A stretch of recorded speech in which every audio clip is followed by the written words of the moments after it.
What's up, guys? Today we're going to be winterizing the house, showing you all the steps we take from cutting the water off, draining the hot water heater, to prepping the house so that it's safe in case it freezes if you're going to be gone or it's empty during the winter time, including putting up notices with a phone number for who to call in case there's some type of problem if someone shows up.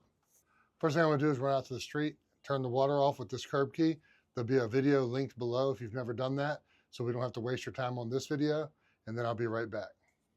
All right, next thing to do is locate the breaker box, turn off the breaker for the hot water heater. We're gonna go do that real quick. All right, this is where our breaker box is. Find the one that's labeled as water heater. It's also labeled here. We're gonna turn that off. If you're not comfortable messing with the panel box or you've never done it before, there'll be a video linked below also about how to identify and reset and turn on and off breakers. Next, we're gonna go to the hot water heater and drain it. The hot water heater in this house is in this corner right here.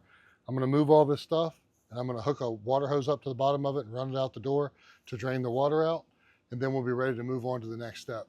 One thing to note, it's really important that you turn the breaker off to your hot water heater if you're gonna have the water off for a prolonged time. The elements inside will continue to try to heat and heat and heat and heat. And if there's no water in there for them to heat up, they'll just burn themselves out and then you'll have a bigger mess on your hands. So make sure if you cut your water off and you're gonna drain your water, that you turn the breaker off to your hot water heater or you'll be replacing a hot water heater. Quick note, I might be doing some of this off camera. Don't worry, there'll be a link below on exactly how, step by step, on draining the hot water heater.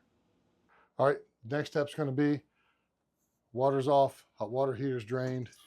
We're going to open up all the faucets, let whatever's in there drain out of the system. One other thing you can do is go to the lowest spot in your house and open it. I already opened the outside drain for the water hose, so that's going to drain. This is open, you can see the water's running out of it. Then we're going to take the top off the toilet and we're going to open the flapper valve.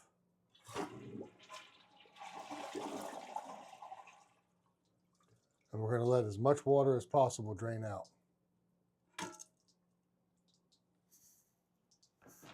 After that, we're going to take our antifreeze. We're going to pour a little antifreeze in the tank.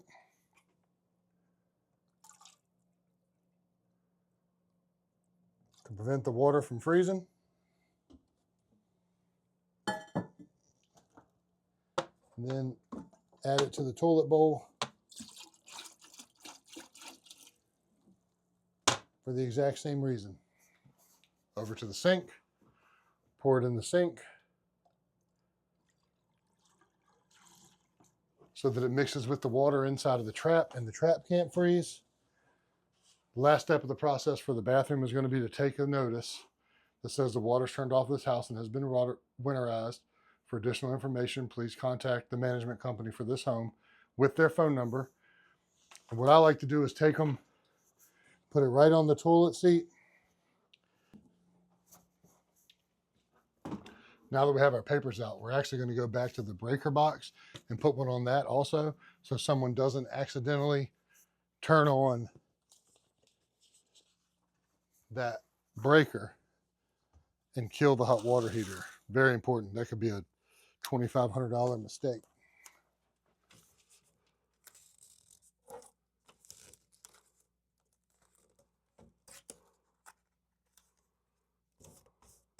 This is just to help prevent anyone from doing something they shouldn't do. All right, next bathroom.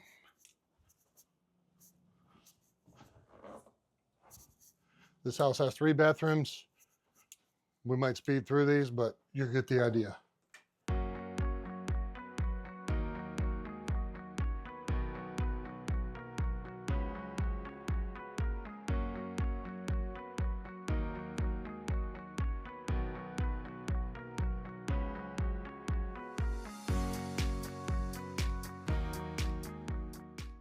This is probably, I guess, maybe not necessary, but I like to open the valve and I like to put one of these signs right here, just because when people are walking around looking, trying to figure out what's going on, it's a pretty common area to go.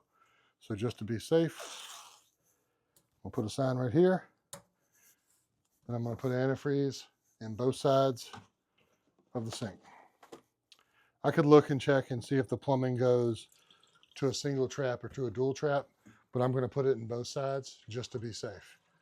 I recommend you do the same. Once that's done, the house is fully winterized, ready to have the power cut off, ready to have the heat not working through the winter, and able to survive without damaging anything. Hopefully it's still possible that there'll be bellies and water lines and things could still freeze, so it's no guarantee, but this is a surefire way to help get through those critical cold months when a house is vacant.